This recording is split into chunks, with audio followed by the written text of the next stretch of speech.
Assalamualaikum warahmatullahi wabarakatuh. Ya, bertemu lagi dengan Ibu Dian dalam pembelajaran kimia. Ya, baik ya, kita lanjutkan lagi materi berikutnya pada hari ini, yaitu mengenai penurunan tekanan uap pada larutan non-elektrolit dan pada larutan elektrolit. Ya, nah di sini kita sudah bisa melihat perbedaannya dan materi hari ini kita pelajari mengenai penurunan tekanan uap. Selanjutnya titik beku, titik didih, dan osmotik. Baik ya, kita langsung saja ke materi berikutnya ya. Nah, ya, kita pelajari dulu apa itu tekanan uap. Ya, tekanan uap adalah kecenderungan suatu cairan untuk menguap. Ya, ingat ya, ini ada contoh ya, ada dua bejana di sini ya. Yang satu larutannya mudah menguap ya. Nah, ini mudah menguap ya. Maka larutan jika dipanaskan dengan suhu tertentu dia mudah menguap. Nah, bejana yang satu lagi ini sulit menguap, maka tanda panahnya hanya satu ya. Maka apakah yang mempengaruhi suatu larutan itu mudah menguap dan sulit menguap?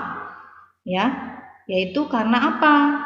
Karena adanya zat terlarut menyebabkan pelarut lebih sukar menguap, sebab sebagian permukaannya tertutup oleh zat terlarut. Nah, ini penjelasan pada bejana atau larutan yang sulit menguap ya. Ini karena adanya zat terlarut menyebabkan pelarut sukar menguap ya, karena permukaannya sebagian tertutup oleh zat terlarut.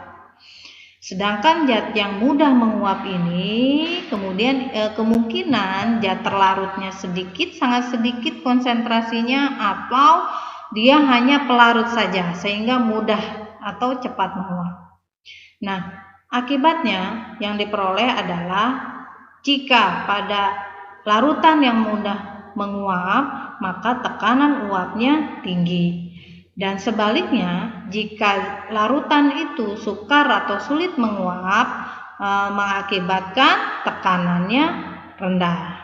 Nah, dapat disimpulkan bahwa tekanan uap larutan ya,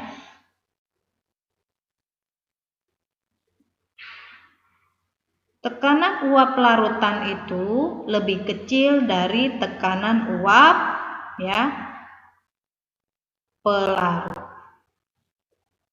Ya, ini Ibu koreksi ya tulisannya, bahwa tekanan uap larutan lebih kecil dari tekanan uap pelarut. Nah, baik ya, kita lanjutkan lagi ke slide yang berikutnya. Nah, di sini ada sebuah rumusan ya. Delta P ya. Delta P ini sama dengan P0 dikurangi P. Delta P ini apa? Delta P adalah penurunan tekanan uap larutan. Ya. P0 tekanan uap jenuh pelarut. Ya. Kemudian P sama dengan tekanan uap jenuh larutan. Maka P sama P0 ya. P0 ini lebih besar dari P ya, maka P0 ini lebih besar dari P karena dia tekanan uap jenuh pelarut. Tadi Ibu udah sampaikan bahwa pelarut itu lebih cepat menguap, maka dia tekanannya lebih tinggi daripada larutan. Kenapa dikatakan jenuh? Jadi dia sudah tidak mau lagi menguap. Ya, sudah jenuh. Jadi ada pada batas tertentu dia sudah tidak lagi menguap. Maka dikatakan tekanan uap jenuh. Nah, ya, di sini ada tanda plus positif. Jika P-nya positif, maka P0 ya lebih besar daripada P. Ya. Nah, kita lanjutkan. Bagaimanakah penurunan tekanan uap pada larutan non elektrolit? Ya. di sini ada rumus bahwa delta P sama dengan P0 kali XT. Ya. Sementara P-nya sama dengan P0 dikali XP. Ya. Jadi untuk memudahkan rumus itu kita lihat di sini delta T, maka di sininya XT-nya adalah TXT. Kemudian P pelarut, maka di sini P ya, X-nya adalah XP. Nah, itu untuk memudahkan menghafalkan rumus. Lalu delta P ini kita jabarkan ya, fraksi mol ini adalah XT ya, kita jabarkan rumusnya menjadi seperti ini ya. Delta P sama dengan P0 dikali jumlah mol zat terlarut dibagi jumlah mol zat terlarut ditambah jumlah mol pelarut. Nah, kemudian pada P ya, tekanan uap jenuh larutan itu diperoleh dari P0 dikali XP. Ya, ini XP ini adalah fraksi mol zat pelarut ya, dimana diperoleh dari NP ini adalah mol zat pelarut, kemudian dibagi mol zat terlarut ditambah mol zat pelarut. Ya, baik. Ya, kita lanjut ke slide berikutnya. Lalu bagaimana pada larutan elektrolit? Nah, ya, kita lihat bagaimanakah pada larutan elektrolit. Apa sebetulnya yang membedakan? Nah, ya.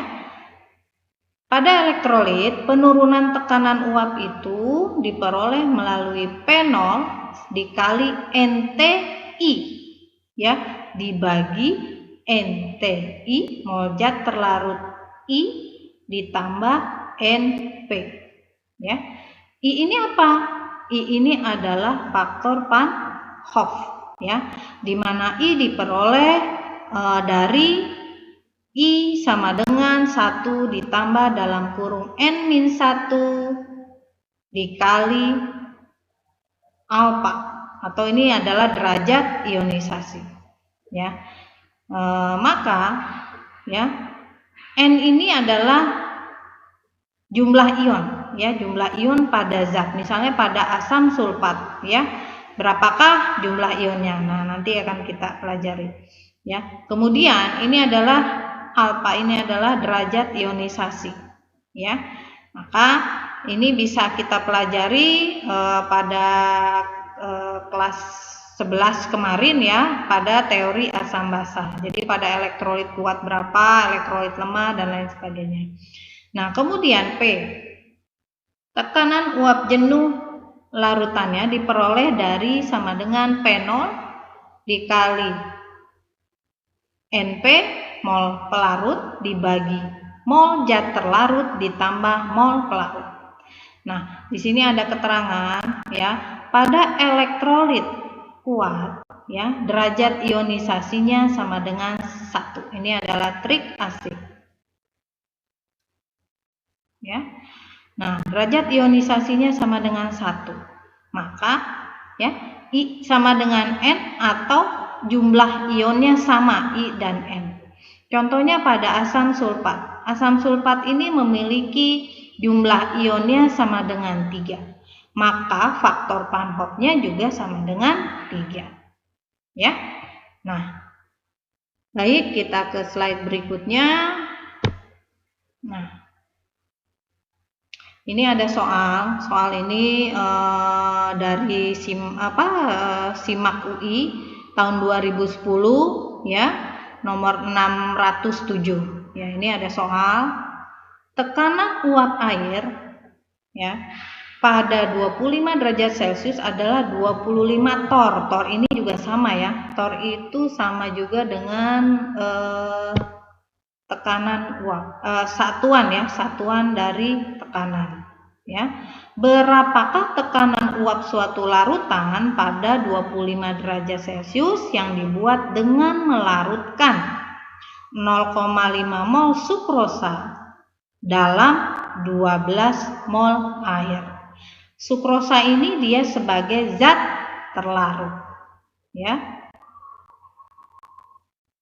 zat terlarut. Sedangkan air dia sebagai pelarut. Ya, maka apa yang kita kerjakan? Kita ketahui dulu, ya, P0-nya sama dengan 25 torr. Kemudian yang ditanyakan tekanan uap air, ya, tekanan uap air atau tekanan uap jenuh pelarut. Diketahui jumlah mol zat terlarutnya 0,5 mol yaitu sukrosa, kemudian jumlah mol zat pelarutnya sama dengan 12 mol, ya, yaitu air. Maka rumusnya adalah sebagai berikut. Kita jawab ya, P sama dengan P0 dikali XP.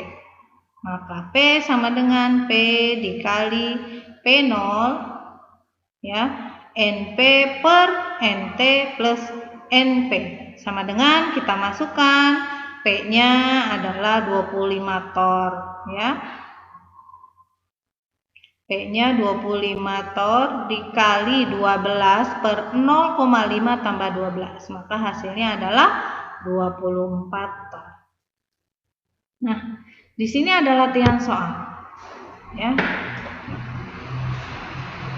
Tekanan uap, ya, tekanan uap air pada 25 derajat Celcius adalah 20,4 mm Hg.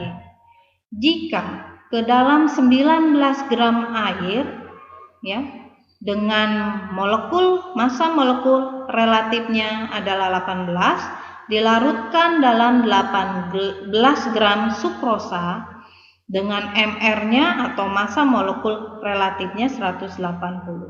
Berapakah tekanan uap larutannya? Ya. Nah, yang perlu kalian ingat di sini adalah apa? Ya, ingat ya. Ya, yang harus diingat 8 gram sukrosa. Ya, sukrosa ini adalah zat terlarut, ya. Kemudian air adalah pelarut, diubah dulu ke mol, ya. Dirubah dulu ke mol, ke NT dan NP-nya, ya. Maka kalian baru bisa memasukkan ke dalam rumus atau baru bisa mengerjakan. Ya, demikian penjelasan dari Ibu pada hari ini, ya. Semoga bermanfaat dan tolong disimak baik-baik video pembelajaran ini karena ini sebagai bahan PTS pada bulan September, ya, minggu ketiga tahun 2020. Ya, terima kasih. Jika ada hal yang ingin ditanyakan, silahkan melalui WhatsApp Ibu atau di kelas komen pada Google Classroom. Ya, terima kasih. Akhir kata, wabillahi taufiq wal hidayah. Wassalamualaikum warahmatullahi wabarakatuh.